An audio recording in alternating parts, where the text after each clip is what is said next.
Hey guys, welcome to another Chef Look Cooks. This is going to be the end of our patron favorite series, one of the last ones, the sort of last hurrah before summer. We don't always do this in June, but I was really excited to do it this year. We will be switching to another sort of food-based programming for the rest of summer and into winter, which is our Saltwater Wednesdays. So that's where I'll be teaching you how to open up shellfish. This year we are just doing quahogs throughout the summer to avoid oysters and Vibrio. Vibrio is a pretty constant problem around well-populated ponds and waterways where our oysters grow, so we don't want to infect anybody. I don't think we would anyways, but I just want to make sure you know the reason why we have stopped doing that for summer. But that'll be back in October for those of you who are still around then. So if you really like oysters, I can teach you how to open them in October. But for the summer, we'll be doing quahogs, which are really fun and actually, in my opinion, a lot easier. So we'll go through that. We'll go through some different recipes. Less cooking, more eating, but it should be a lot of fun. So keep in mind when you're looking at the newsletter that will be something I'm running as well. So you still will get to see me, just not behind this table. We'll be out in the middle there getting our hands wet. So that being said, today for the last patron favorites, we're going to do a beef and basil stir fry, or realistically it should be a basil and beef stir fry, because this is the amount of herbs we're going to put in, and this is the amount of meat we have. It's about the same. So big fan of that. I have been really loving herbs. I get a CSA every summer, and it's a free pick for herbs, which is really fun.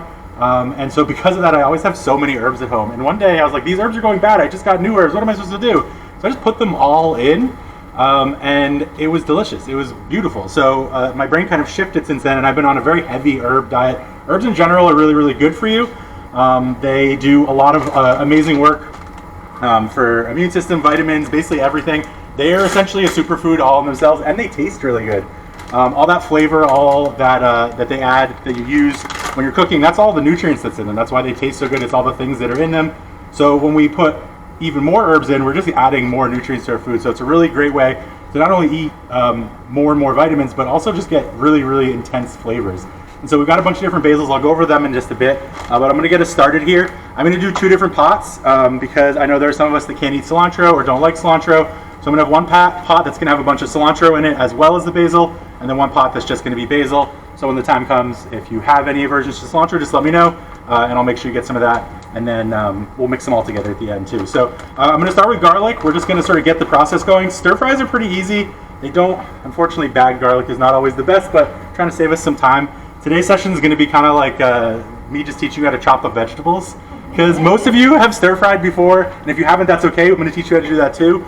But the trick to stir fry is usually just hot, and then layering with the order you put your ingredients in there, so that they all can get access to that heat and cook through really well. But we're just going to start with a whole bunch of garlic. I'm just going to run my knife over this. I really do like this bagged garlic because most of the time they have the little tough ends taken off. It's just the soft end that remains, so you can just kind of run over it. But this is just a bag of garlic, man. So you just want to make sure you get the little crunchy ends off. Usually this bagged garlic doesn't have any crunchy ends. They're not the end of the world, but they're just going to be a little crunchy. A little fiber isn't going to hurt anybody, but definitely would be something I would be avoiding if I was trying to cook something really, really fancy. Stir fry can be sort of fancy depending on how you plate it usually, but we're going to do really simple here. We're just going to do it over some rice. I've got my rice cooker going. This thing's a godsend. It does absolutely everything you could possibly want with zero effort. I'm going to cook 2 batches of rice for us, make sure we got plenty. But it's really nice. You just put the rice in there, fill it with water, and then just press 2 buttons and it goes. Can't recommend a rice cooker enough, especially for my style of cooking where I like to be like at the stove all the time, pretty active.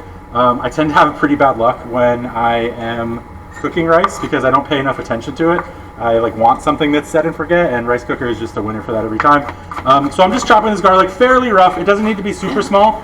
Our sort of size consideration for this meal is going to be about 1 centimeter square. So that would be like a normal dice. And the reason I'm choosing that is because that's usually the size that ground beef ends up sort of breaking down to when you break it up. Most ground beef will get pretty small, but it's not going to be powder. And so I want all of my ingredients to be about that same size, which gives it just a really nice consistency when we get to the end of the dish.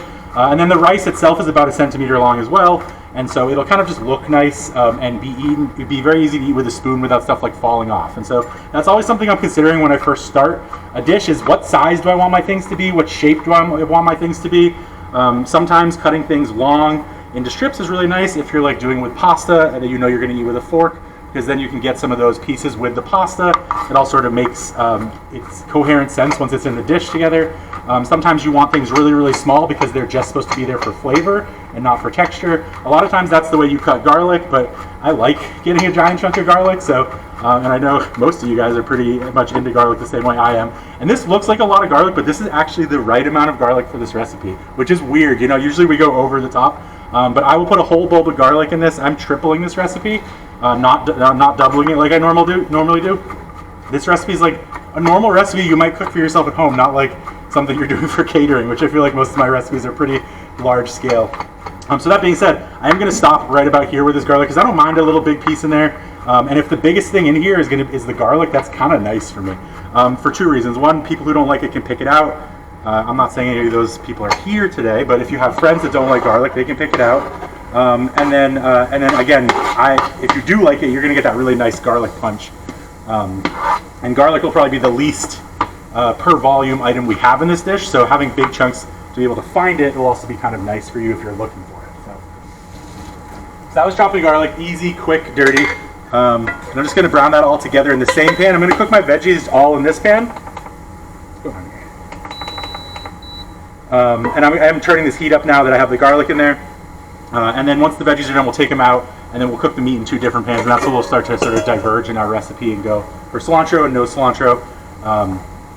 It's a basil dish, but I like cilantro and basil together. They really play really well with each other. Both of them, as far as herbs go, are kind of the sweet herbs as I view them in my mind. When I'm thinking about cilantro and basil, I would like not be afraid to put either of these into like a dessert.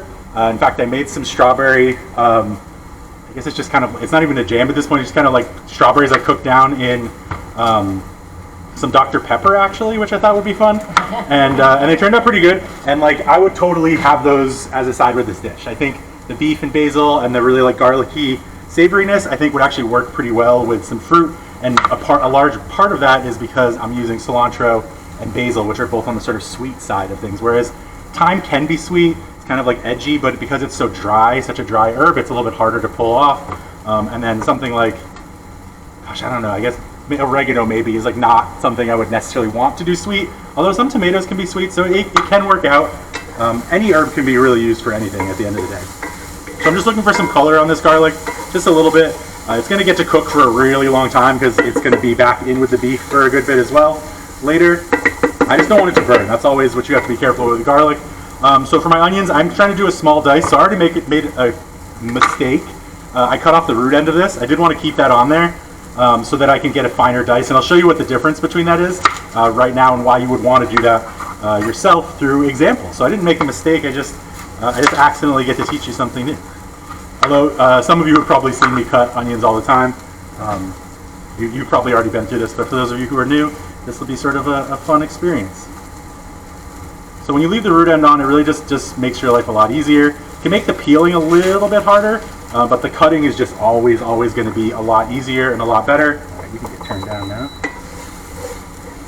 And that's because the root end helps hold everything together. The onions all sort of, all the layers come together at that root end, and so it just holds everything together. So you can really sort of abuse this side without everything falling apart. Onions have layers between their layers. There's a little thin film in addition to the like meaty, vegetable part that is in between, and especially when they start to get old, that starts to get kind of slippery, and if you're trying to cut it, the pieces just go everywhere and you end up with kind of a mess, which is going to be fine because we're just cooking sort of home cooking style here. We're not presenting this to anybody, and it's going to disappear really fast into all of our bellies, so it's not the end of the world, but it's nice sometimes to have a really fine dice, or at least know how to, so that when the time comes you can impress your friends. Chris, is that a white onion or Spanish? These are Vidalia onions because they were on sale. But you could use literally any onion, or a mix of onions if you wanted to. I think for me, for this dish, because I'm going basil again, a sweet onion felt right, but mainly I bought them because they're on sale. They're the cheapest onion there. I would pretty much always buy the cheapest onion.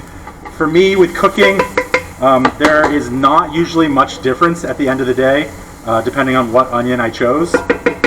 There are like definitely small differences, and you can taste them if you really look for it, but after the amount that we're going to cook this and the size that we're going to cut it, the type of onion is going to be pretty much unimportant. If I was doing this for like a salad, I would definitely want a Vidalia. I'd be cutting it bigger probably as well. A yellow onion might be a little too intense. But sometimes for like a dressing, you want that intense onion flavor. So it kind of depends. So what we're gonna do is we're gonna dice this. And again, we're looking for centimeters. So I'm gonna try and like cut them. I'm just showing you the size right now, which is why I'm cutting this way. I'm gonna cut about 1 centimeter thick with the intent that that's gonna be the size of my dice. But I like to do it from the side. Get your fingers out of the way and just kind of come in here and don't go all the way through. You end up with something like this, about 1 centimeter tall. And then from here, you do centimeter strips. And then centimeter cubes. This garlic's done, so I'm gonna go ahead and just get this right in the pan. That'll help lower the temperature of the pan so my garlic doesn't burn. And it'll also just start cooking these onions. Get them. And I'm using the back of my knife to scrape here. Try not to ever use the front of your knife, it's just gonna dull your knife. It's not ideal if you want to keep things sharp and cutting well. Oh yeah. And if I was at home or working over fire, I'd probably have this temperature a little bit hotter. But I'm like, multitasking, so I've got it a little bit lower just to make sure I don't burn anything. But stir fry in general, high heat is what you want. You don't want necessarily flames leaping up everywhere. That usually means your oil's catching on fire, which is not something you want. That's going to potentially add flavor back into the dish that is going to sort of compete with what we're doing. But you do want to get that nice high heat. And, we're doing electric here, so we're never going to get that anyways. But oops, I cut that one a little big. That's fine. So again, just centimeters, centimeters, centimeters, and we're going to do something similar when we get into peppers as well. Once I get these all chopped, I'm going to give it a good stir, and I'm going to put a little bit of salt in there as well, just to start getting some of the moisture out of these onions and helping them along the line to getting nice and sweet and flavorful. We're not going to caramelize them by any means, but we do want them to cook nice and fast. And the best way to do that is to start getting that moisture out as fast as possible. If you don't have salt, you can just do this with time, literally just like taking the time and lower the temperature. The water will start to come out, no problem. If you do too high of a heat, you can sometimes get them to brown or blacken, which can be nice if you're looking for like a more burnt flavor. I really like, for me, grilled onions with like a bunch of like charred spots on them are the best. But for this dish, we really want the basil to shine. We don't want any like burnt flavors coming through in the background. So we want to try and just get that moisture out, let them cook within their water, which will give them really nice sort of like double onion flavor basically, as opposed to like sort of adding that char flavor, which is what a grill or incredibly high heat and sort of negligence would do. Sometimes burning could be what you want to do to food, but most of the time you do not. You want to be gentle. We're running out of space already. I might have to do the peppers in the pot. We're cooking a lot of food today, guys. I really wanted to make sure I had enough for everybody who showed up and then also the staff. So we're going to have a big pot of food here. These onions will cook down. They'll lose some of their water. They'll also get softer, which will mean that they'll fill sort of holes together better. When things are uncooked like this, they're really rigid, and so you get a lot of like air space in them. But as they start to cook, not only do they lose water weight, but they also start to just blend in together.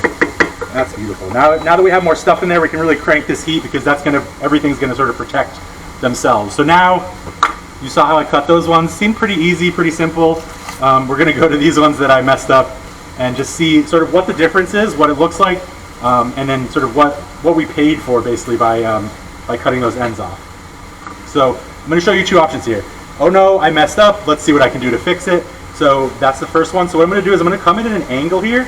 And the reason I'm doing this is one of the main reasons why we cut in on the side is because of this side of the onion. When I'm cutting down, I'm cutting straight down. And if I cut straight down, I'm going to have this big piece here. That's going to end me up with really big pieces. So if I come in at an angle like this, I'm essentially trying to make myself centimeter strips as I go. But you'll see that's not exactly perfect, and it's kind of sketchy. You really don't want to cut yourself when you're using a knife. And even if I do that and I have nice centimeter pieces, I'm still going to end up with this problem, which you're about to see, where this is going to try and slide all over the place. And so I'm holding it together pretty well right now. But I'm going to get to this point where I'm at the end, and I have one more cut to cut, but I have nothing to like hold on to. So I kind of have to just kind of like wiggle it in there and hope for the best. And that's the prime time to accidentally cut yourself. You don't want that to happen.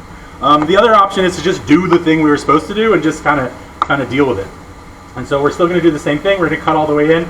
But with this problem is you don't have the root end here holding it together. So not only am I wasting this part of the onion, but I don't really know when to stop. The root itself starts to get tough, and it sort of shows you when to stop. So here I just have to use my own sort of brain and knowledge to know when to stop. And you might just cut all the way through, and then you're dealing with a slippery mess again. So we still have this little bit here, and it's going to work just fine. But I'm going to feel really sad when I get to this part, and instead of throwing away a piece of root that I wouldn't normally use anyways, although well I would, but most people wouldn't normally use, I'm stuck with this, and that's okay. We can come in here, and we can basically use that other technique to kind of just cut it into our dice like that. That way we're not wasting anything at least. But as you saw, that was not as easy as the other way. So if you can think ahead, keep your roots on when you want to keep your roots on. If I'm doing a big stew, like a chili, I don't care. I'm just chopping those into any size piece. That's basically what we did last month when we were cooking. It didn't really matter as much the size and shape, and so I cut the root end off because it's faster. But when you're trying to get a particular size, having that root end off can actually kind of work against you. So that's how we cut onions.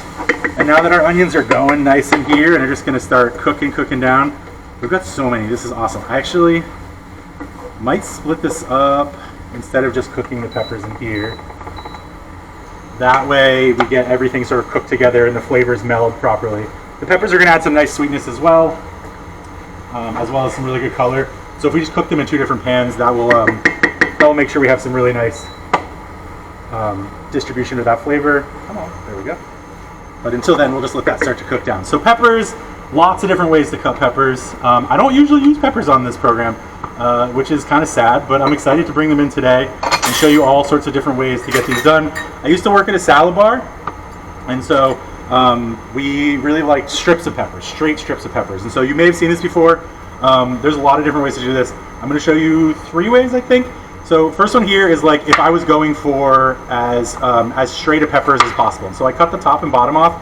What that's going to give me is a center that has really nice flat ends. If I don't care about waste, or if I have a place to use these, whether it be a stock or animals that might eat them, or just if you're snacking, that works totally fine. If I'm cutting 100 peppers, which I used to have to do, these just make me sad. But that is how professional kitchens sort of differ. Now we're here, and basically you want to find where one of the ribs is nice and strong, and you want to cut that edge first, and then you just kind of want to run your knife along the bottom of the pepper as you sort of unfold it. And you're supposed to do this away from you like this, but I just didn't ever do that, and so as you saw, I sort of cut toward myself there. Once you start to feel comfortable, it's fine. I feel like I have more control going this way. If I go this way, I start to cut into the pepper, and I don't want to do that. So you have a really nice piece of pepper here that's mostly square, which is really awesome. So you can just run along that and make strips. So that's going to work really good if you're doing strips for salad or something like that. And it works fine for what we're doing here as well. But you end up with these pieces, and we don't really care necessarily about straight edges. We're not going to present this to somebody for judging. So that's not my preferred way, but it is a very effective way. Especially if you're doing a lot of peppers and you can get a bunch of these and stack them up and go to town. So this is the way I usually do peppers. I cut off one of the edges like this. So it's similar to what we just did, but I don't do any pre-prep. I just sort of cut the entire thing off, and I end up with a much smaller amount of waste. And I can cut this little bottom piece off, and again, same situation. And if I'm really don't want to lose anything, I can come into the top as well and cut that all off as well. And then I have a piece here, and the problem with this is I have this weird sort of bottom piece that is sort of awkwardly shaped. So it makes it a little bit harder to take out the middle pith. I usually will do this for cooking dishes where I don't really care. This is bitter and can add some rough flavors to something that's raw, or if you're really, really intent on having a very pure sort of clean flavor, you're not going to want to put that in there. But if you cook that for 20 minutes, you're not going to be able to tell the difference. It's going to be bitter, but I usually don't mind bitter flavors in my food anyways.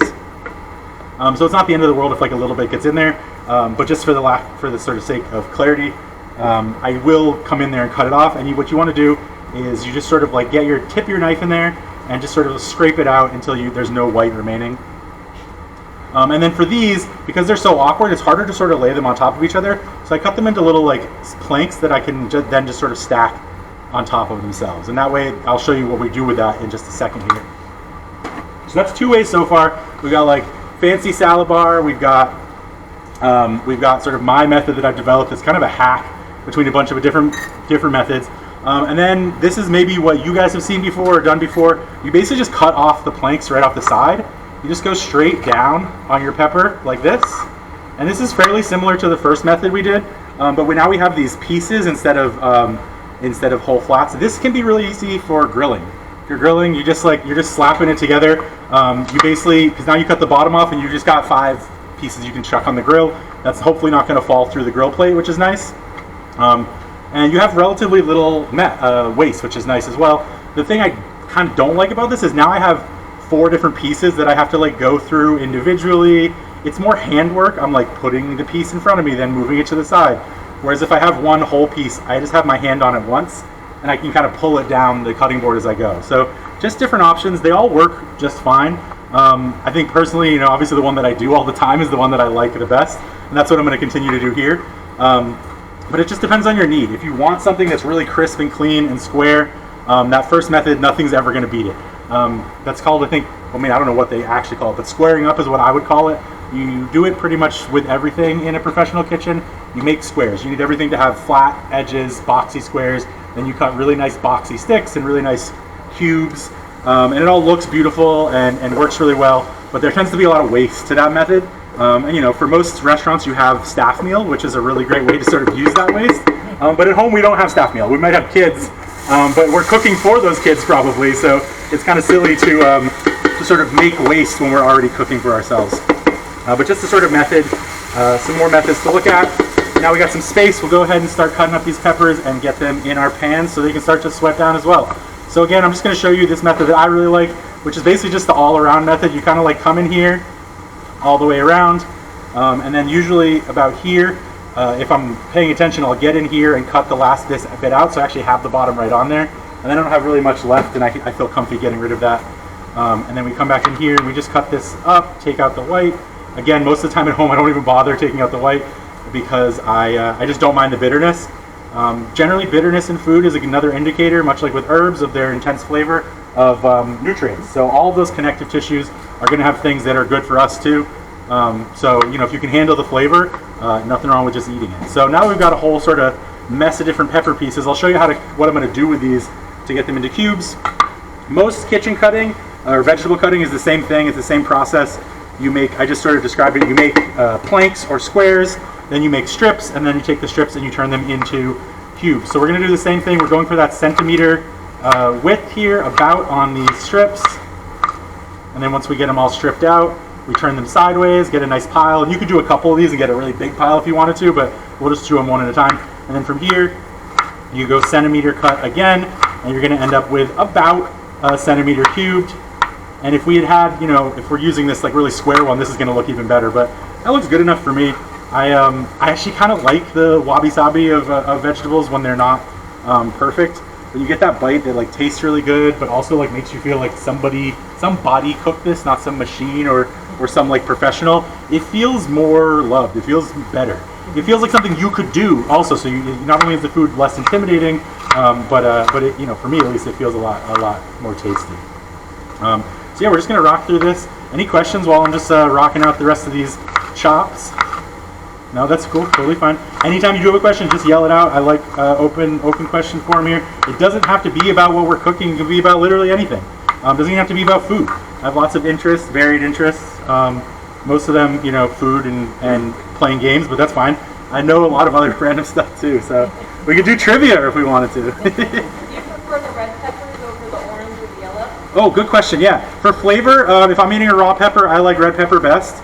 I got the red peppers this time for 2 reasons. One, that they were on sale. The other ones were as well, but also for color. So we're gonna have the white of the onions. We're gonna have the red of the peppers. We're going to have the brown of the beef and the green of the basil, and there will be a little bit of opal basil in there as well. So it's really just sort of that like classic Italian color mix, I guess. That's just ingrained in my head. I'm like, red goes with green and white. That's just what happens. So that's why I chose them. Mainly was for the visual appeal later. That's a new sound. Cool. Well, I figured out how to stop it at least. I think it was telling me that the magnet was like spinning too much because I had that on max temp and I just turned it down. But that's cool. Never seen that one before. The type of oil you're using, is that vegetable? I'm just using basic. We have a bunch of extra veggie oil here. to use up, but you can use absolutely anything. I think for this dish, coconut oil would not be too off. Anytime you're doing stir fry, you do want to stay away usually from olive oil. Olive oil has a very low smoke point, and so it's gonna get really, really smoky when you're steaming. Things with low smoke points also will burn much faster, and then that burnt flavor is going to transfer right over to the veggies you're cooking them in. So you usually want to stay away from olive oil when you're doing high heat cooking. Granted, we're not doing incredibly high heat cooking on this burner, but if you were at home or working on gas, you'd be getting really, really high up there, and you'd probably want to avoid the olive oil. But for me, it's just a practical choice here. We just happen to have a bunch of canola oil, and so I'm just using it to use it up. But you can really use anything you like. But yeah, I think for this dish especially, the coconut oil really sort of lends into that same sort of sweetness that we're going for. Everything in this dish is a little bit sweet in some way. And so the coconut oil will help bring that out. And it'll be kind of like an interesting flavor at the end where people will be like, what is that? You know, what is that? And you're like, oh, I just cooked in coconut oil. And they'll be like, oh, it's delicious. Or they'll be like, oh, I hate coconut. Which is totally possible, but hopefully you know that about your friends before you start cooking for them. And at the end of the day, like, any friend that won't eat your cooking is still a friend, don't get me wrong. But like, they should have told you beforehand. I haven't had any problems with that so far, but most of my friends are pretty open, which is nice. If you do have friends that don't like something, just use bigger pieces. It makes it easier for them to pick it out.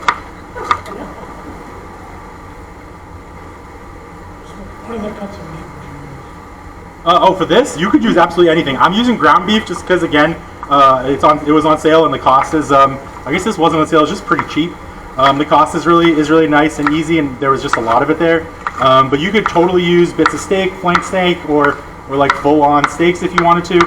If we were doing steak, we would cook this differently. I'd cook the steak in a flat pan, and I'd cook all my veggies together. I'd take the steak out, and then I would let it rest, and I'd slice it up into nice sort of like bite-sized pieces, and then put it back in with the basil at the end, just for like a little bit of cooking to bring it all together. I think that would be the ideal way to do steak. Most of the time when you see this, it is steak or some variation of steak. But ground beef is just easier to serve, easier to find, and easier in the fact that I don't have to like cut it again. It's already sort of comes perfectly cut. I can just cook it and be sort of done with it. So again, we're going to jump into my favorite method. Does anybody have any other methods of pepper that I've missed? Yeah. Turn it upside down, cut it along the seams, and then sort of rip it off the core, and you keep most of the pepper in. This side up or this side up? Yeah. And then do I go down in like this? Cut it across the seam so you've got like 4 parts. Like that? Basically. And then rip it open? Then, yeah. Ah, okay. And you can get all the way to. Okay, I see what you're talking about. Exactly like what you're doing right now. Cool. I love learning new things. And then you basically end up with, and because you're cutting in between the ribs, that's where all of the sort of bitter part is as well. Yeah. Ooh, I like that. You don't get a lot of seeds, and then Yeah. it's really easy to cut off the bitter part. Oh, And cool. it's right at the edge. Yeah, you can just sort of use your hands almost. Yeah. I like this a lot for like dippers too. This is like a full on like, this is great for like, oh, that's really great. Thank you. You're welcome. Ooh, I'm so excited. Hey, Mom, what's up? Okay, cool, sweet. Let's keep cutting. That's a great one. I'm so happy I asked. I was like, I gotta be missing one. I know I'm missing something. Yeah, that's really cool. I love the shape of this. Honestly, that gives me all sorts of good ideas. Cause you could like grill this and it would probably still hold its shape pretty good. Or you could even just like stuff it like this and like steam it or something, or bake it. Because whole stuffed peppers are nice, but sometimes the filling like gets kind of lost in the middle. It gets like soggy and it's not ideal. But like this, like the filling's gonna get really good and crispy. Okay, that might show up in another program. All right, so now I'm just finding all these little odd bits and cutting them all into strips. Longer the strip, the better, just so you can make less chops. When you're cooking, especially when you cook a lot, the less times you have to do this, the better. It just makes your life that little bit smoother, a little bit easier. If I'm not having to make 200 chops, I can just do 150. That's still going to be great, especially if you're cooking a lot.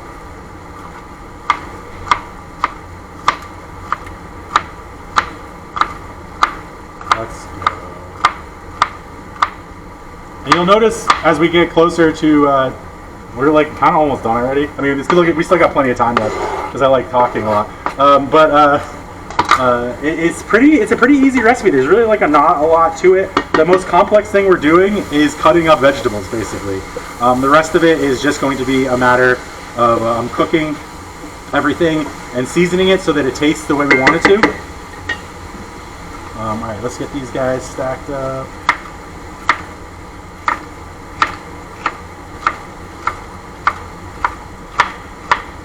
And you'll notice that I always cut from the inside of the pepper out. Some people who have really, really sharp knives cut from the skin side down. I don't like doing that. I think it is good in the fact that if you have a very sharp knife, you're going to get really, really nice clean chops. Whereas if I cut skin side down, there's a chance my knife won't go all the way through, even if it's very sharp, because the board will get in the way, and you end up with pieces that are stuck together. But my knives are never quite that sharp, especially not this one. No offense, knife, you're doing great. So I always go soft side up. That way I know I'm getting through at least, even if I do have to work a little bit harder just to make sure I get through the skin. Most of the time it works out fine, but you will see people who will insist that you cut peppers skin side up, and that's perfectly fine. But those people definitely sharpen their knives very regularly. What was that, sorry? Around here, that's a great question. I have a whetstone for myself, which I barely use, but I do have one. I think Edgartown Hardware will still sharpen them. I'm pretty sure they have a stroop there too, which is really fun. So it's really cool to go in there and watch them do it because it's just a strap of leather. They don't even use metal at all, which is really, really cool. It's old school. So I think Edgartown Hardware still does it. I don't even know if they charge you. It might just be something he likes to do. But don't be offended if they do charge you money. It's entirely possible. If they do charge you, it's probably pretty cheap. Most knives shouldn't be more than like $15, I would say, to sharpen them, and even that feels like it's pretty expensive. For people who know what they're doing, it does not take long at all. If you don't know what you're doing, it can take you a very long time, which it usually does me, which is why I don't sharpen my knives that often. But I mainly just don't want to mess them up, so I take a long time. If I wanted to or if I needed to, I could probably sharpen a knife a lot faster, but I just like really, really don't agonize over it. But you can 100% mess up a knife if you are trying to sharpen it yourself. You can mess up the angle of the blades so it doesn't cut right. And the angle of your blades are really important, like especially if you're trying to do nice, clean, straight chops. If your knife angle is like longer on this side than on this side, your knife's gonna like cut better that way, and you're just gonna be cutting in all the time on everything you do. Which is not the end of the world, but it might sort of hurt your wrist after a while. So there's most of our veggies, and even though we put them in sort of in succession, they should be about the same level of cooked. And they're going to come back in anyway. So I'm going to, I think, give these one more stir and then get ourselves ready for our next part of our meal, which is going to be the beef.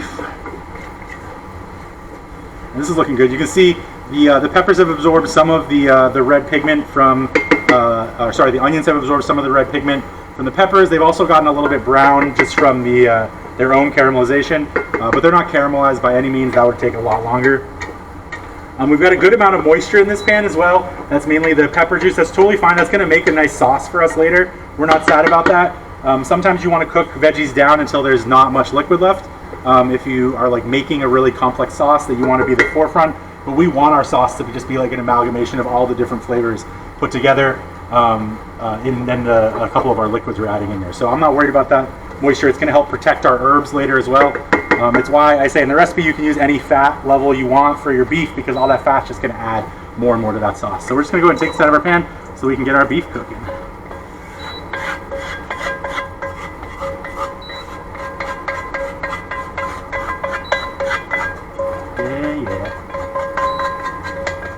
I do have fairly high fat beef, so I am going to use a dry pan here. But if you are using a leaner beef, it would not be a bad idea to put just a little tiny bit of oil in there, just for the initial cooking session. You can skip it if you want to. The beef will start to render, and but if you don't want it to stick at all, lean beef can be a little bit awkward sometimes as far as sticking to pans. But this stuff's got plenty of fat in it, so we're not worried about it at all. And I'm just going to turn these guys up to max and just let them kind of hang out. as we get this beef open here. Get my cutting board out of the way because I'm going to do some veggies again later, mainly the herbs. What's that, sorry? This is, yeah, I think Chuck, that's Chuck, 80-20. Chopped. Oh, yeah, it's ground beef. Yeah, ground beef. And I think it is actually the Chuck dough, which is, I think, 80-20.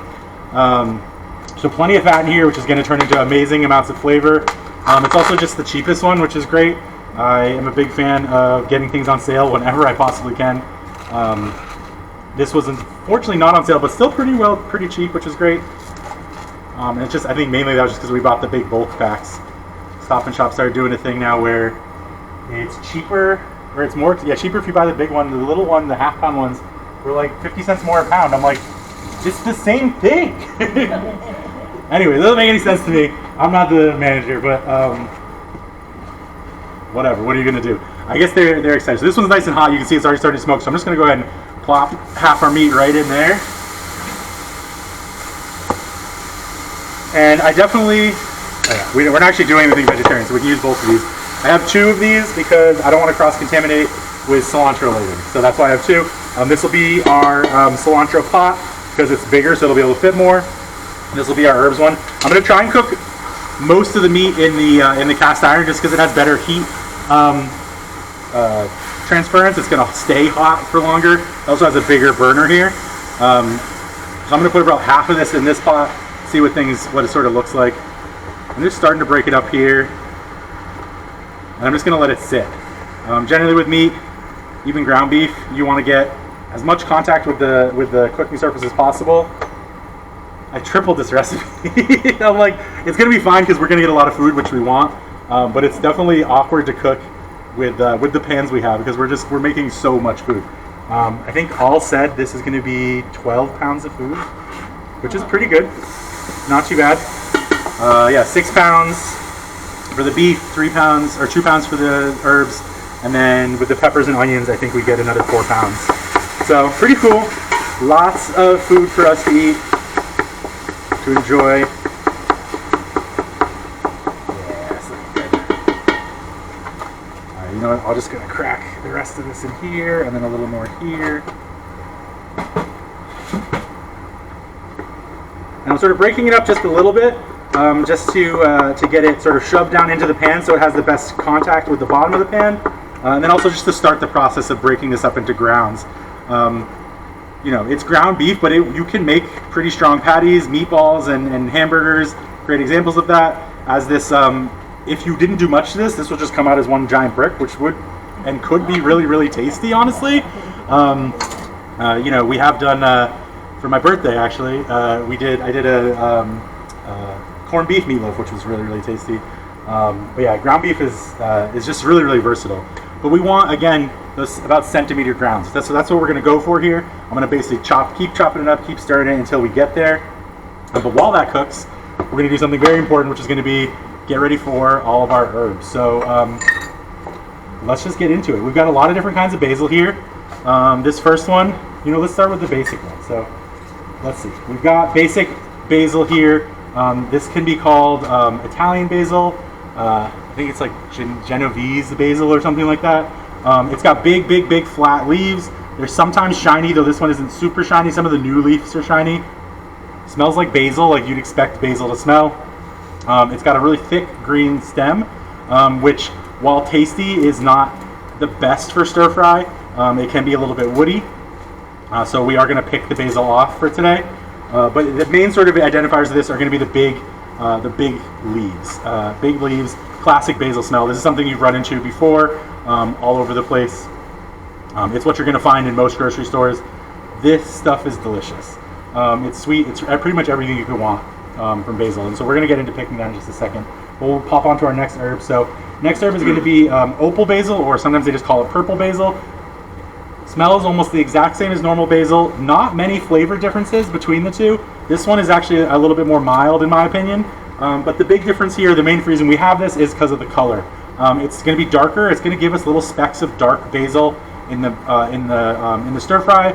That's going to be, we're going to be like, well, what's that? Where'd that come from? It's also going to sort of be a color match with the brown beef when it's done. but it's also just kind of fun, and I wanted to get like as much different kinds of basil as possible. So opal basil, it's basically the same. You can use them interchangeably. It's just going to give you a much different color, and it does brown up pretty hard when you cook it. So unless you're using this for pesto, you're not likely to be able to keep that really beautiful, beautiful purple color. But it's still really cool, really fun sort of addition to the basil family.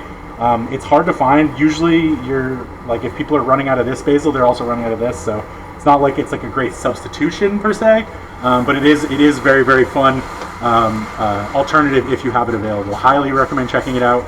If you can grow it, you can. I'm not positive that Morning Glory has a variegated variety that is purple and green that is kind of sort of theirs. I'm not sure if they were able to keep that that seed going or not, but they had a variegation happen. Variegated being that like the leaves are multicolored, which is really cool. So if they still have that, it's really cool to plant. It's like an island specialty. It is something that has sort of come out of the genetics of our local basil population. Cook faster. So of course, if we were stir frying, this would be done probably by now because we'd have much higher heat. But we're just working with what we got here. It's a stir fry. The reason it's called stir fry is because you're frying very high heat. And you usually have to stir it constantly. This is not something you would normally be doing, but again, we're cooking a big meal in some tiny pans. Opal basil, really amazing. Next one up on the list is lemon basil. We're just going to put a little bit in here. I have one bunch to my massive amount of other bunches. Smells like lemon. Really cool. Smells like lemon verbena or any other lemony herbs you might run into. Very similarly, it's got pretty dense and woody stems. Sometimes with basil, like the tips, like from here up, it's pretty gentle. You can usually tell just by sort of feeling it if it's going to be too intense. But these tips are almost always good. You can use the stem that's on them. They're really good. Lemon basil, we're just putting in here for a little bit of like a flavor pop, give our brains something to be like, to attach to be like, what is that? What is making this taste the way it does? And it's just really nice. And it looks fairly similar to normal basil, but you'll notice the leaves are usually a lot smaller. They don't get much bigger than this. And it feels softer. This feels much tougher than this. And that's, I think part of that is whatever is that aroma that's in there, sort of just is a little stickier basically. So these feel a lot softer. So lemon basil, and I saved the best for last. This is Thai basil, not to be confused with holy basil, which is what a lot of beef basil recipes call for, which is something that just doesn't grow here very well, and it's something you can usually get in Thailand. This is Thai basil, not holy basil, but by far my favorite basil. It smells really pungent and spicy. The stems are usually much more tender, but you just generally want to cut up towards the top. Very tiny leaves, and it's just an incredibly intense basil flavor. It tastes totally different from this, but when you like smell it, you like get the same sort of triggers in your brain. But it's a lot spicier, and not spicy like it's gonna make your mouth hot, but spicy like your mouth is gonna be like, what is happening? I'm being assaulted by this flavor. It has more oomph to it than normal basil ever would. And it's also, in my opinion, just beautiful. It gets these really big flowers. You can kind of see them starting now, which are also really tasty. The purple and green mix is just awesome. And it goes better with the type of flavors that you usually see in Thai cooking. So because it's a lot more intense, it can hold up to things like fish sauce, which we are putting a little bit in this recipe. But even if I was putting a lot, the Thai basil would still push through, whereas this basil might get sort of overrun. It just has a little bit more sort of go, which is why I really like it in this dish. When we go to eat this later, and you're going to be like, wow, this all tastes like basil, because we're going to put a lot of basil in there. But I'm hoping, and I think, that this is going to be the basil flavor that sort of comes out on top. It's going to be the thing you're tasting, and then the rest are all going to be sort of supporting characters. So those are the 4 types of basil we got. I'm so happy we got to get 4 types of basil. I wasn't sure how many I'd actually be able to get. That's part of the reason why we're doing this so late in June. And I'm kind of at this point, I'm not going to get any browning done on this, but that's okay. I'm just trying to make sure it's cooked. I want this cooked. All of our flavor is coming from the basil and the vegetables and the sauce. The beef itself doesn't have to carry a lot here, apart from being a protein source. Another reason why ground is not really the end of the world here. If I was doing like a steak on this, I'd probably be marinating it. I'd probably have like a fish sauce and soy sauce marinated with a bit of basil in there, just to really reinforce that flavor. But with the ground beef, we're using this more as a vehicle, and this is the dish. Okay, cool. So now we're gonna jump into the part that just takes a little bit of time. We're just gonna pick these herbs, and that takes some time. There is a whole job for this in big restaurants. We call it the stage. It's basically like the intern of the kitchen world, and you will spend days picking herbs for your chef overlords, and they would be absolutely appalled at what I'm doing right now, leaving bits of stem on there. I'm basically going for the nodes here where they connect, and I'm just breaking them off. That's usually where it's the most tender, and it's going to make things a little bit easier for you. And most basil leaves are set up the same way. They branch like this. They have two branches, and then they have a central stem, and then they branch again, and central stem, and they branch again. All the basil usually grows like that. If you have basil plants at home, one of the best things you can do for them is harvest what are called the tips. The two stems, the two branches on the side will grow and become main branches, and you'll get 2 more tips. And you pop those off, you get 2 more tips, and you have 4 tips. And your basil bush is going to bush out as opposed to going straight up. So really, really good technique if you're growing basil, especially now that basil is really starting to come out in our gardens. Tipping the basil is what that's called. And it's really, really healthy for the basil. It grows wild after that. And you'll get to the point where you actually want to start harvesting lower down because the plant will get so big. You're like, if I tip this anymore, it's going to tip over. So anyways, that's tipping basil. And it's a great way to just harvest basil when it's maybe not quite ready to be done, but still so you can get a little basil in your kitchen and into your dishes. The first sort of like tipping of basil is such a great sign of that summer is really here. So this one, somebody did that already. And now we have these 2 beautiful stems with it. We're going to do it again. And you could just continue doing that, but at this point, it's cut off the plant, so it's not doing anything for us. We're taking all the leaves. And so we're just going to do this until there's no more basil. And this beef will, hopefully, the plan is the beef will be done right about the time I'm done cutting up this basil. The basil flowers? Yeah, I love basil flowers. If you do have flowering basil, it's usually because you didn't tip it enough and it bolted basically. It has got sort of overwhelmed by what's going on. Because that's what these little central stalks are doing, is they're trying to work into a flower. It doesn't really care about feeding us. It wants to procreate and make more basils. So that's like its number one goal. It's not to make more basil leaves, but is to make a viable flower and seeds. And all it needs to do is just send up one to sort of get that done. So it's usually not interested in sort of bushing out, which is why we tip it. But yeah, the flowers themselves are amazing. You can do all sorts of good things with them. They are a little tough sometimes, but if you get them when they're really fresh, they can be nice. If you wait long enough, they will have seeds in them. And much like contrary to cilantro, the basil seeds do taste a lot like basil. Cilantro seeds, also known as coriander, have a totally different flavor, which is really fun, kind of a cool aspect of them. But we don't get that same thing with basil. The basil seeds taste pretty much the exact same as the plant, but they're just a little bit tough.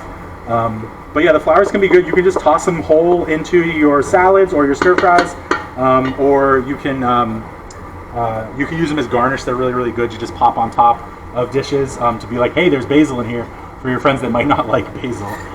So we're going to try and keep this sort of separate, but it is going to eventually all get chopped together into one thing. I just want to make sure that each of these bowls gets sort of an equal amount of that flavoring.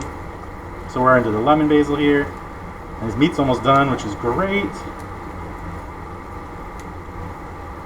I haven't read the recipe at all. Am I doing good, guys? This one's more of a vibe anyways. I hope I didn't miss anything too important, but... Since you set the basil into the main flavor, could you do a pretty easy substitution with ground turkey instead of ground beef? Oh yeah, you can use anything. You can use tofu, you can use seitan crumbles, or you could use absolutely anything. You could just skip the meat altogether. You could just use beans, like a whole bunch of beans would be fine in this. I don't think there is a substitution you could make that would make this dish taste poorly. Yeah, turkey would be absolutely fine. No problems whatsoever. That's an easy substitution. Pretty much any time. The biggest thing you'd run into if you're using a leaner meat like that is going to be fat content.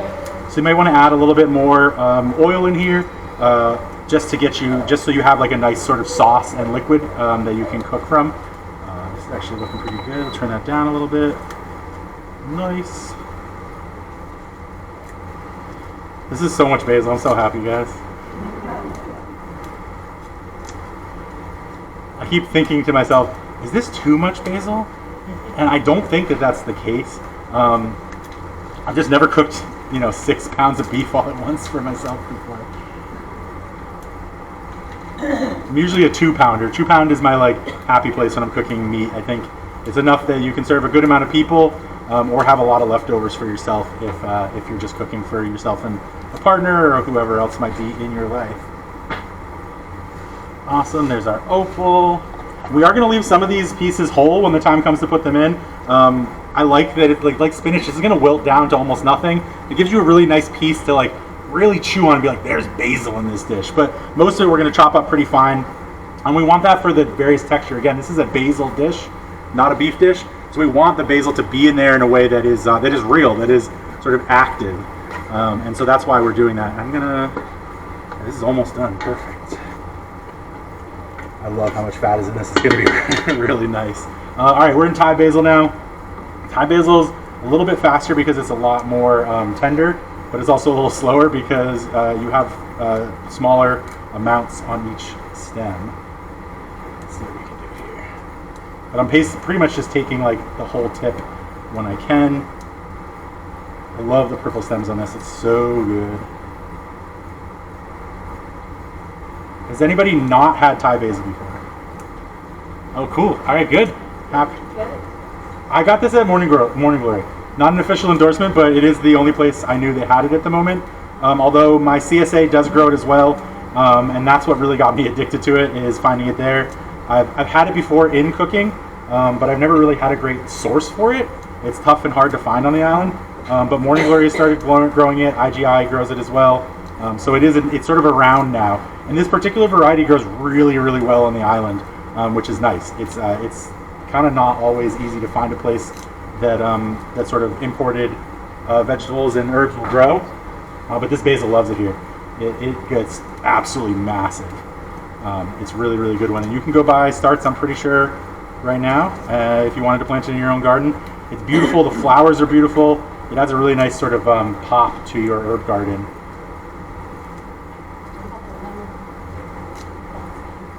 Yeah, lemon basil's cool. The only problem with planting lemon basil is it's really, you need to mark it because it looks so similar to normal basil. It smells very different though. But when you're like picking it, if you're not paying attention, you can like get home and be like, I'm done, and then all of a sudden your dish tastes like lemon. You're like, what just happened? Or even worse, you wanted the lemon basil and you picked normal basil on accident. So you really got to get down in there and smell it because they have a very distinct smell, but they don't look super different in a way that you can like tell them apart from a long ways away. Whereas opal and Thai are just like vastly different things. Is that at Morning Glory also? Yep, yeah, I got all this from the same place, which is very nice. Made my life super easy yesterday when I went by. Got it from their wholesale department, which is cool. But they've got a bunch. They're picking early in the morning is what they told me, but they're usually out by the end of the day. They just haven't gotten to like the stupid amounts of basil phase yet, but they will be getting there soon enough, they said. All right, we got basil chopped. Cilantro will be easy. I'm gonna just separate these out so I have them somewhat not equal. Again, I want one that's gonna be no cilantro, one that does have cilantro. Are they selling the basil plants? Sorry, what's that? The Thai basil plant, do you buy a plant? Yep. And fit in the bag? Yeah, it works great. It's really good, and it's self-seeding too. If you let it go to seed, it will likely come back the next year. It's same with pretty much all the basils. All the basils are pretty good. The ones that we grow around here have viable seeds. Where'd my knife go? I have a giant basil plant. What's that? I have a giant basil plant. Yeah. That I bought from the village, but I didn't know I could buy the other. Yep. Yeah, should work. No problem. They don't mind growing right next to each other. They will cross-pollinate, and you could potentially get things together. But let's see. Just making sure I didn't miss anything. I'm finally reading the recipe. Beef's cooked, veggies back in, soy sauce, fish sauce, brown sugar, and then basil is the last thing. Perfect. Let's go. So beef's pretty much cooked. We're going to go ahead and put our veggies back in here. About a third, I'd say, there, and then the rest in here. We want to make sure we get some of that veggie juice in here too, though. This is going to be so much. I want to make it clear, I know I said this earlier, this is not how you stir fry. I'm cooking for a lot of people in a sort of limited kitchen, and so this is going to be more like a soup kind of, but I promise it's going to taste super, super good. The only thing we're sort of giving up here is just a little bit of extra flavor from the extra browning we would get from a higher heat. But apart from that, the flavors are going to be really, really nice. They're going to be a little bit more mild, if anything, instead of being very intense and sort of more developed. But it's not going to be a problem at the end. It's still going to taste really, really good. We're just not going to have as many like brown edges, which is really kind of fun. So, all right, let's just get this basil going. Oh, that's right. No, I want to put this in here first.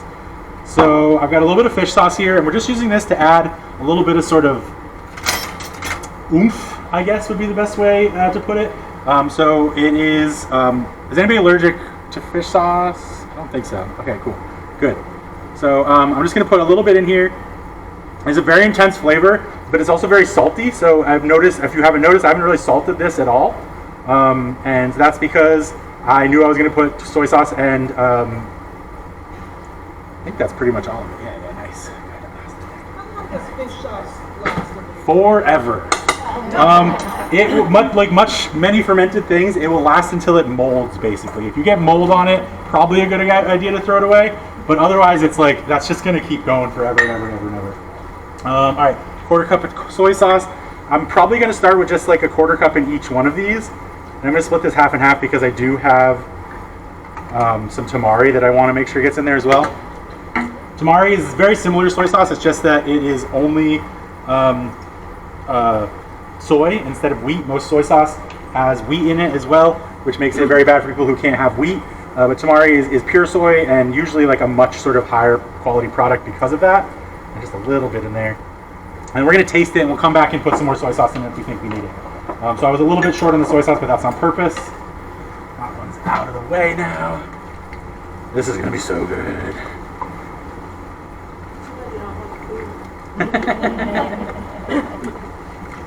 And so yeah, that fish sauce is pretty intense. In smaller quantities, it will dominate the dish. But with the amount of beef we have in here, it's really gonna just give that beef a little something extra. If we didn't have any other protein in here, it can be really aggressive. It is like a very protein-centric thing. It's literally made from fish. It's called fish. It's made from fish, and it's just fermented fish, which is a wild thing to think about.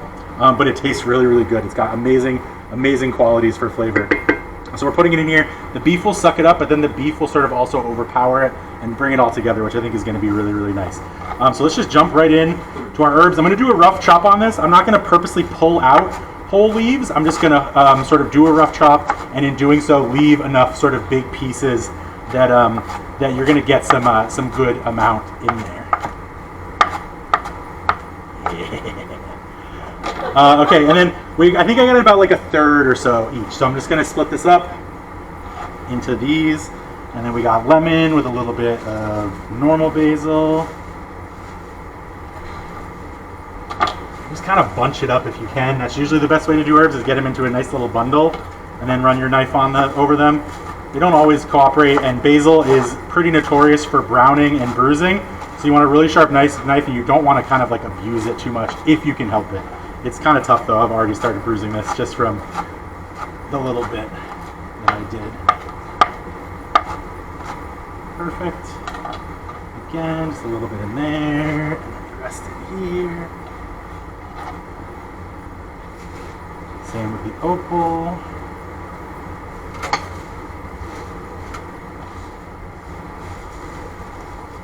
Man, I love herbs. This is so much fun.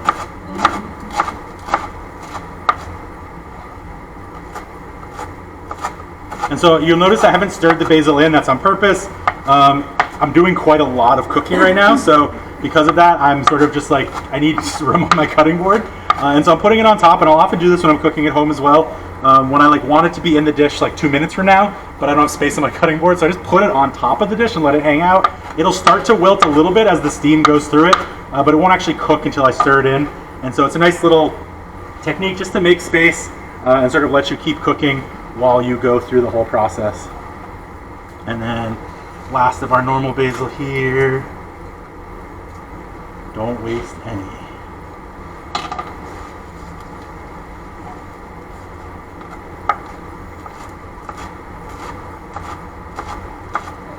Again, thank you for calling that out.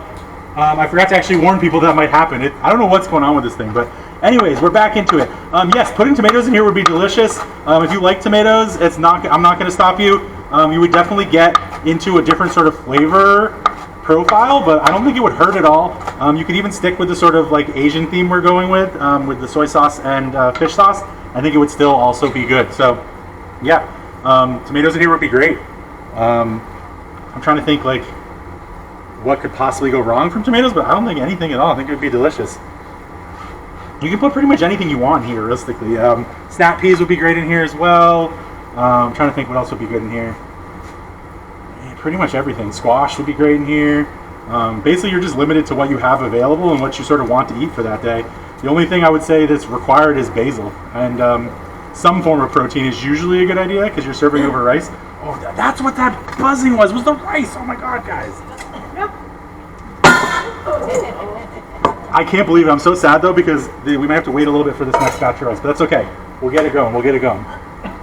That's what the buzzing was. That's so silly that I forgot that. All right, well, cool. Let's get this rice going.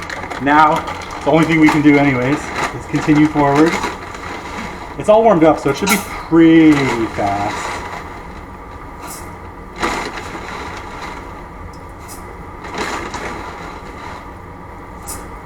That's so silly.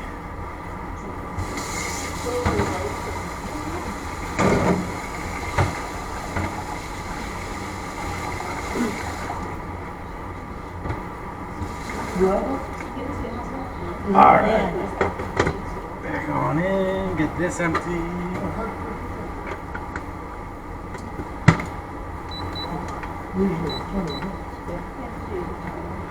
We got this, don't worry. I'm gonna have a decent amount of rice now. I wish I had more rice, but it'll be fine. We'll have a second run of rice when the time comes. So we got a bunch of cilantro here. I am gonna cut 2 of these bunches up to go in the pot, and then the other one I'm going to have for garnish for those of you who want it to put on top. And I just fold the stems right underneath and make a nice little bundle like I did with the basil, but it's a lot easier for cilantro. And then you just cut the stems up. One of my chefs said his Mexican grandmother told him how to do this, and he's always put stems in ever since. So that's what I do now because that's what his Mexican grandma told me to do, basically.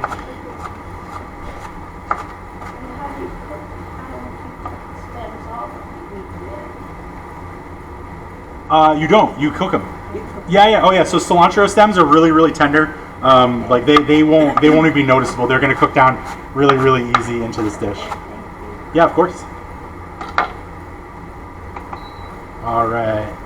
I'm going to pick this one up so we don't get any on the other side. Herbs. Okay, let's give these guys a little bit of a stir. Start getting everything in there. Yeah, baby. Thank you. I was just thinking like, hey, what did I miss? It's always something. Brown sugar. You can use any sweetener you like. You can use maple syrup. One of the things I really like too that's more on that sort of Asian theme is mirin, which is a sweetened sake, which is really nice as well. What do we got? It's 2 tablespoons, right? Yeah. So that's really good, sweetened sake. This is a teaspoon, which is why I'm going to do 6 of these here. 3 teaspoons is a tablespoon. Oh my God, that smells so good already. 6. And one of the main reasons why we're doing this is to counteract the saltiness of the fish sauce and the soy sauce, so that we're not super overwhelmed by it, and then to really highlight the sweetness of the herbs that we're using in here as well. All right, let's go back to mixing. Thank you for the heads up.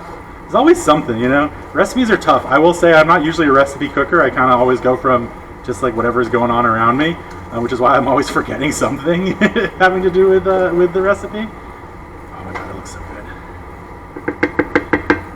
Just turn that down and let it sort of simmer a little bit. We'll get into this one.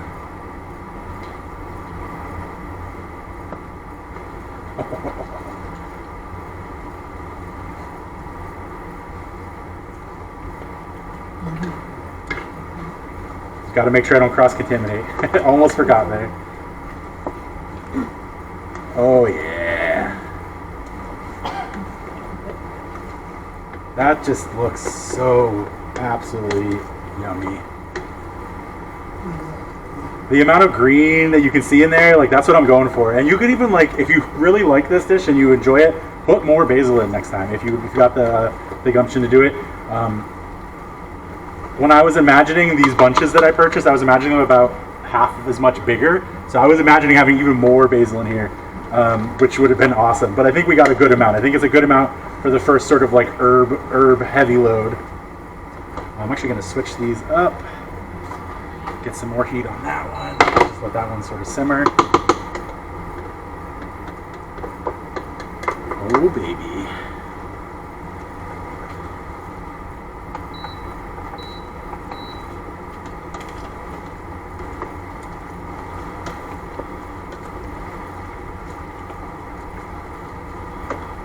Man, I made a mess today, and I'm okay with that. Okay, I'll get out a spoon here. I'll just give these a taste before I go any further, and then I'll cut up our garnishes, and we'll be eating in no time.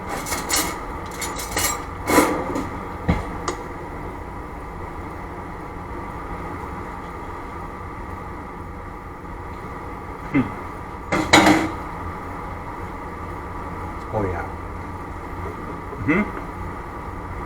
Just salty enough. Didn't need any more tamari. I'll put it out front though, just in case you really like salt.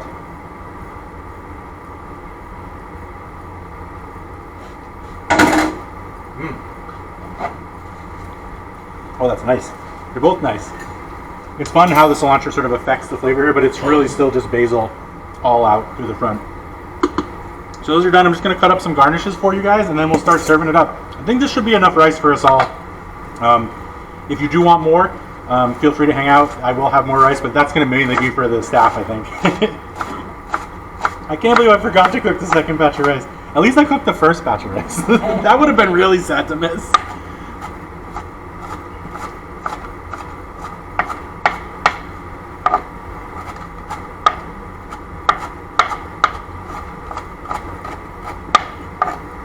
No. What? I just took the rubber band up. Oh, that sucks. That's a little crunchy.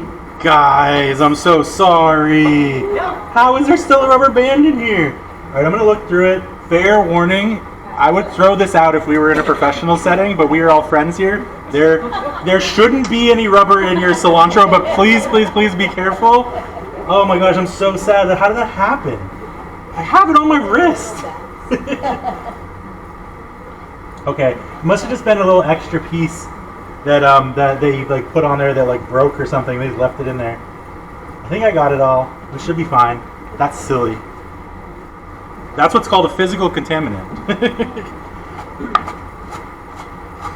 It's not going to hurt you though, at the end of the day. It could be a lot worse things in your cilantro than a little bit of rubber. So.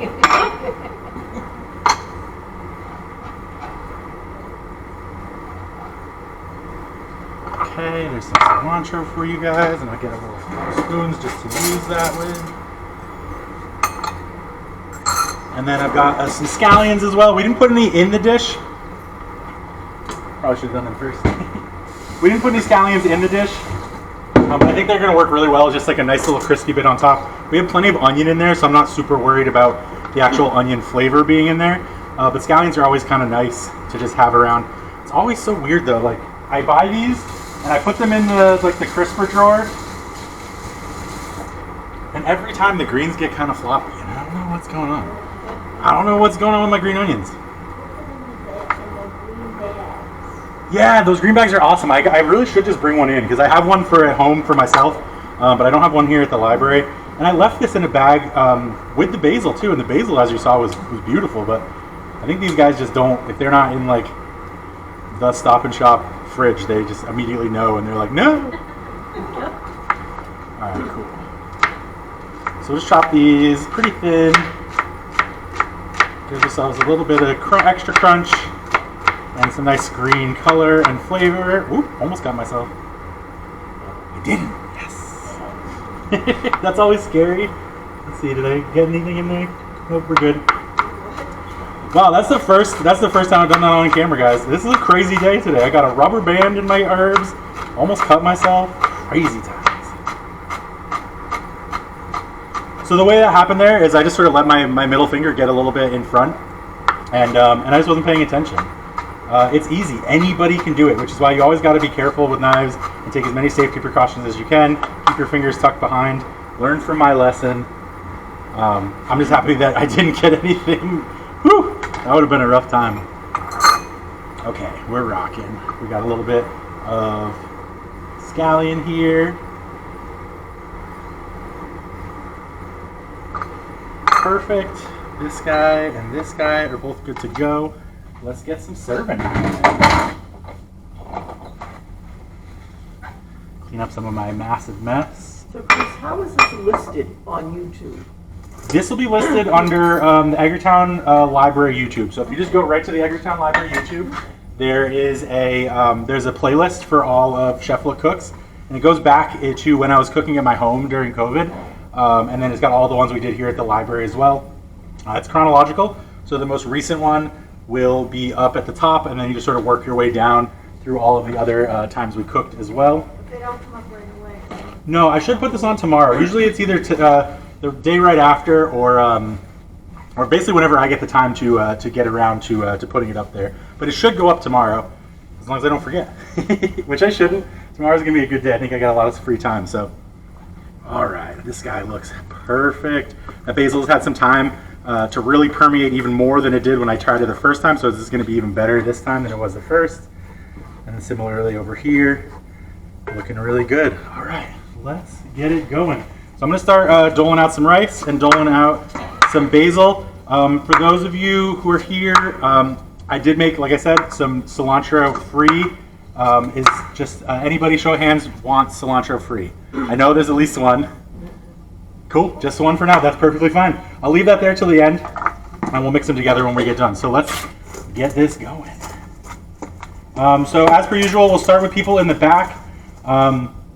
Because you guys were the furthest away, so you know that's like my gift to you is to be able to get food first. And feel free to come on up. I'll give you a bowl with some of the basil and beef. Anyway, we got a bunch of different hot sauces up here, as well as some hoisin, some more soy sauce, and this is which is called a classic stir fry sauce.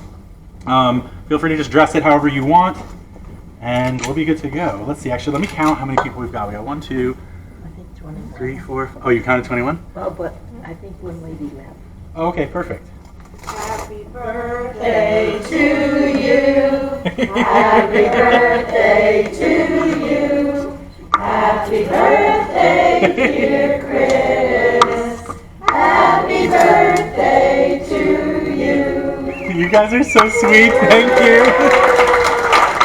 I'm going to assume my mom put you all up to this. I'll be 40 on Saturday. I'm really, really excited for it. Thank you guys. That just made this even cooler than it already was. You're turning all red. This is exciting. I'm only a little embarrassed, but listen, I spent most of my life growing up with my mom, so I lost like the ability to be truly embarrassed a long time ago. The amount of like pictures we take at like just crazy times, you just get kind of used to it. So I want to make sure we all have at least a little bit of rice. So I'm just going to do all the rices first. Sorry, I called you up a little early. And then that will make sure, if I can give you any extra rice, I will be able to do so. So we got, let's see, 6, 10, 18. What's that, sorry? Are we still being recorded? Yeah, yep. Yeah, I like this part. The plating part's kind of one of my favorite parts. It's like if you're watching this at home right now, you're like, at this point, you're like super hungry. Maybe you have your own food as well in front of you. You're laying back on the couch, feet up. Ready to hear everybody go very, very quiet. That's my favorite part. I really can't thank you guys enough for singing happy birthday. Thank you guys. That's amazing. On YouTube. Yeah, I know it's going to be up there forever. This is so cool. All right, cool. Let's get this served up. Oh my God, it smells so good. I'm like so excited. Is that with cilantro? Yeah, this is with cilantro, yeah. Oh, you got your own? Yeah. Yeah, here, let me get you some rice for that. I was Yeah, that's fine. I got you. That's great, thanks. Save the dish. Get it a little bit closer. Of course. Sticky rice.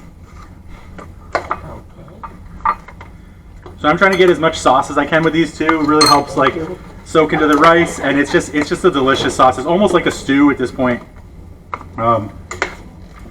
looks good. You really want to just get it all on the rice. Yeah, and the smell is so good. I'm in heaven right now.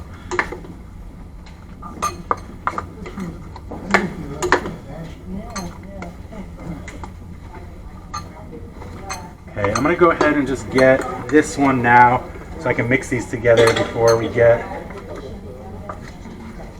All of these are with cilantro, right? Yeah, all with cilantro, yep.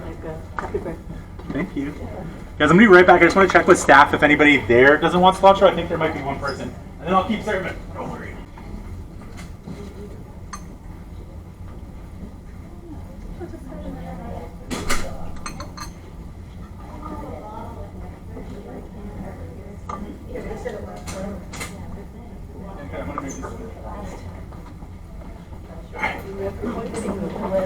They're not here today, so we're pushing it all together. Wait. Oh, it's right here. Okay, good. I'll leave a little bit just in case.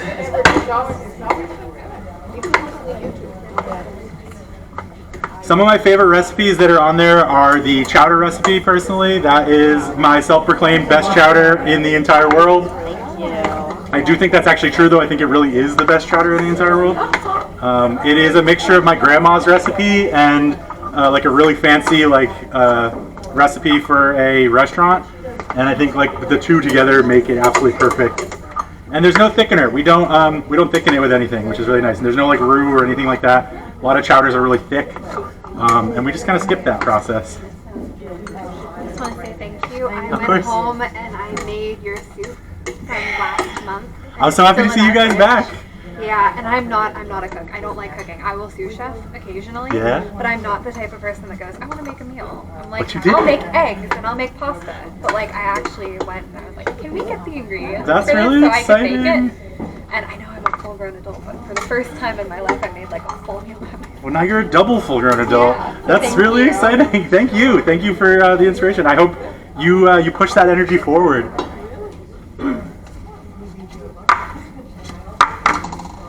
Thank you very much. Of course. Thank you for coming.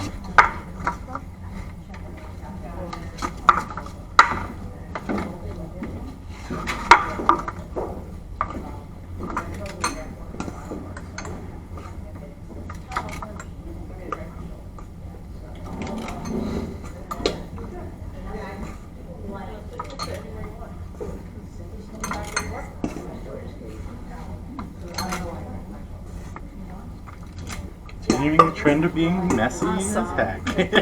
Can you just step outside here for a sec? Yeah. Yes.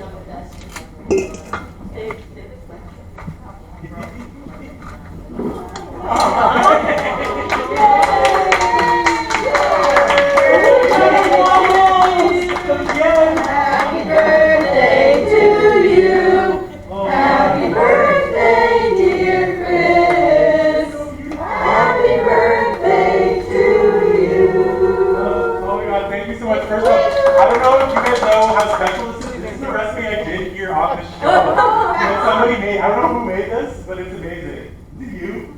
Yeah! This is beautiful! Okay, here we go. Wait a minute. Are you ready, Mom? Oh, yeah. Yeah, I gotta get a picture of this, Mom. Skip, if you can reach, yours is over on the left side, but I'll get a few. Oh, here, I could get it for you. I saw can? Yeah, you put perfect. it That's over the one, there. that's the one. Yeah. This is yours. You put it on this side. Yeah. Beautiful. Okay. Does anybody want some of this? I'll put some right now. Just take it home. No, I gotta share. This is definitely a sharing moment. I just gotta show that to the camera. Look what I got made for me! Is it a waffle? It's a waffle. So I did a chocolate cake waffle. We had one of the series was literally just waffles. It was so good. Well, it was batters, I guess, and then we made waffles. I've also done a waffle Reuben meatloaf sandwich, which was amazing. Great beach party. 27th? Yeah, 27th. Yep. On the 28th. Oh, cool! Yes. Cancers unite. Yeah. Thanks.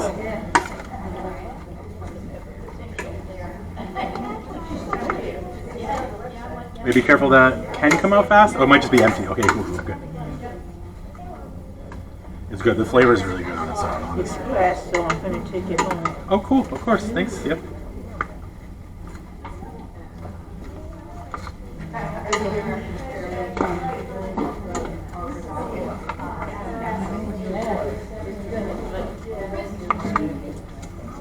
It's really good. I should have a little bit for everybody. It's beef and basil stir fry. Yeah. Do you want some? All right, cool. Try it. Yeah, here, try a little. Not usually stir fry versus local. Here, try some. Tell me if you like it. And if you do, you can have the rest of this bowl.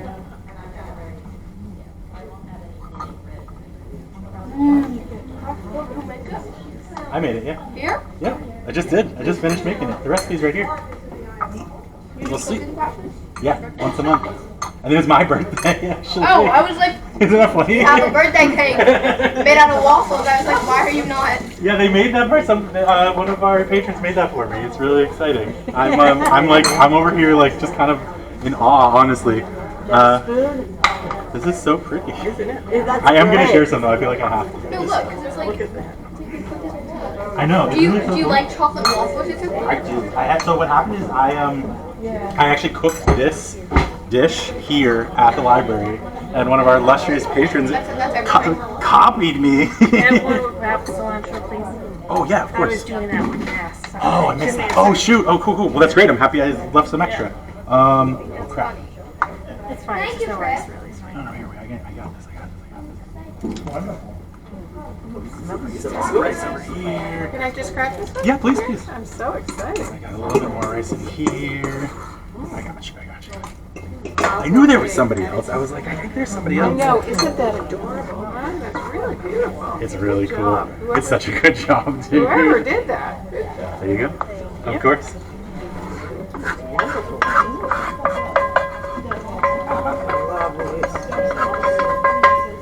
It's like a waffle.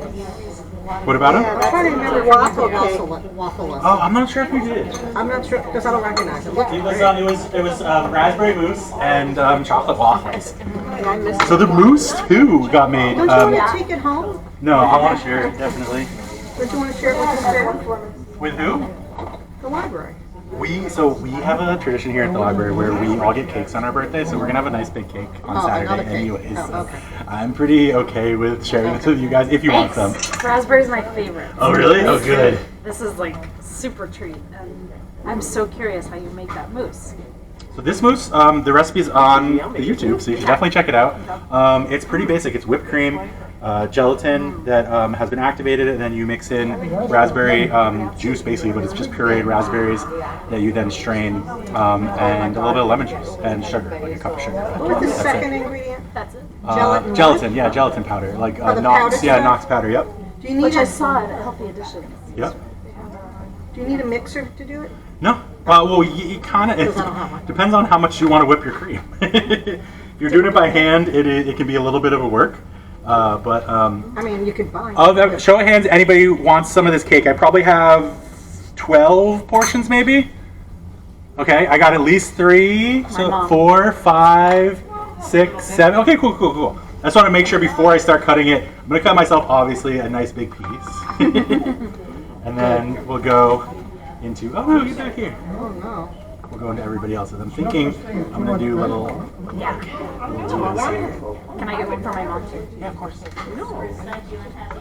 Thank you so much. Thanks for coming. Let me tell you, Chris. Yeah, 40's great. I'm excited for any age. I'm alive, baby. Let's No, go. you just you worry less. I have already reached that point in my life, which is good for great. you. I was worrying quite a lot. Actually, I guess that maybe 40 is what brought that on, because it was just this year that I really realized I don't know worry about Yeah, anything. it's like, who cares? Did you say you had extra rice or not? I forget. I will have extra rice. I don't have any right now. Yeah, once this is done, which should be like probably 10 minutes or so. no, I gotta go. Yeah, if you gotta I'm go, sure it's- unfortunately. I was supposed to have extra rice to start. Cake for you, my friend. Thank you so much for coming. Yeah, of course. Yeah, I hope to see you guys. Are you guys gonna be here in September? Want me to carry it? Okay, well maybe next summer. We'll catch you next summer then. So thank you for dinner and dessert, and Yeah, of course. Oh yeah, of course. see you with the Cohogs. Happy birthday. See ya.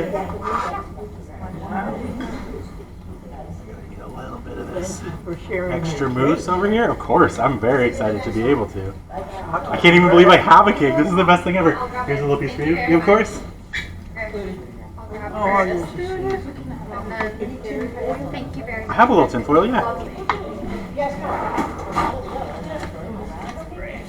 Just want like a little piece. gotta have tea tasting. Oh yeah, nice, awesome.